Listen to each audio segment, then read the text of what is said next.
Hey, what's up? My name is Chris Lassiter. I wanted to share a little bit of my story.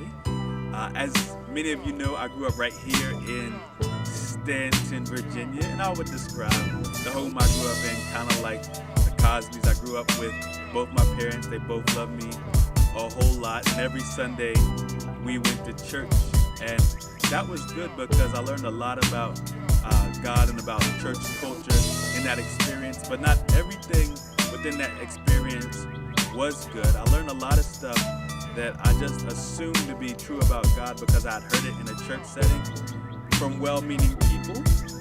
No one out to deliberately deceive me, but actually may not have been the most biblical, and so I kind of got a view of God that maybe wasn't exactly who God was as he reveals himself to us in the Bible. Aside from that, there were just things in my life that I was more concerned about than God.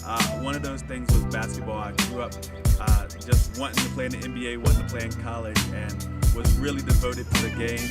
I loved hip-hop, grew up big Nas, big Jay-Z, big Biggie, Jadakiss, Cameron, all of those guys.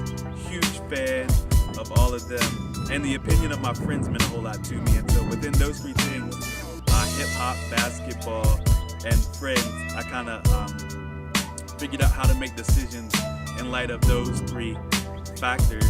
When I got to college, something started to change and God really started to get my attention. I would say it started with just some basic religion classes that I was taking. It just caused me to start thinking deeper about things. And then second, I was in a car wreck, and it wasn't a bad car wreck, but it had the potential to be bad.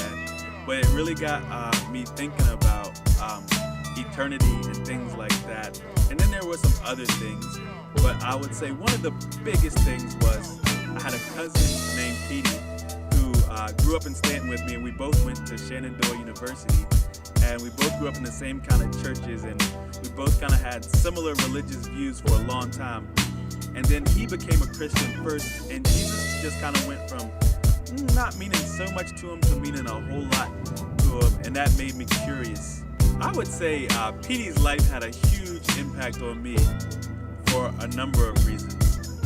First, because that was somebody who looked like me and talked like me, dressed like me, who was presenting the truth of who Jesus was to me. And that was huge because I'd always grown up with this idea that people who love Jesus all kind of look the same, were older. If they were a woman, they wore the church hat. If they were a man, they wore the three-piece suit.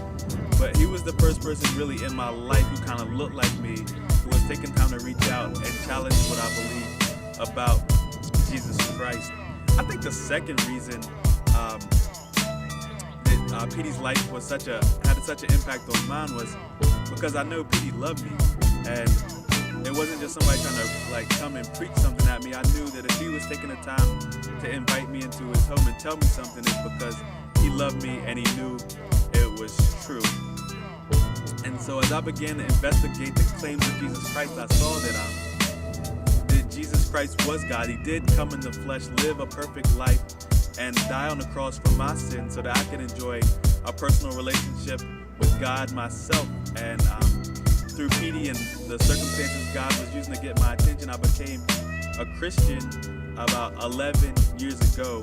And now I just want to dedicate my whole life to doing for other people what Petey did for me, is just walking beside them, loving them, clearing up any misconceptions they may have about who Jesus is and how he relates to them on a personal level. And so one way we do that is we open up our own home. Every other Sunday night we have a Bible study, and hopefully that'll have the same type of impact that going into Petey's house had on me. And so you're all invited. Come through. Love to see you there. All right, peace.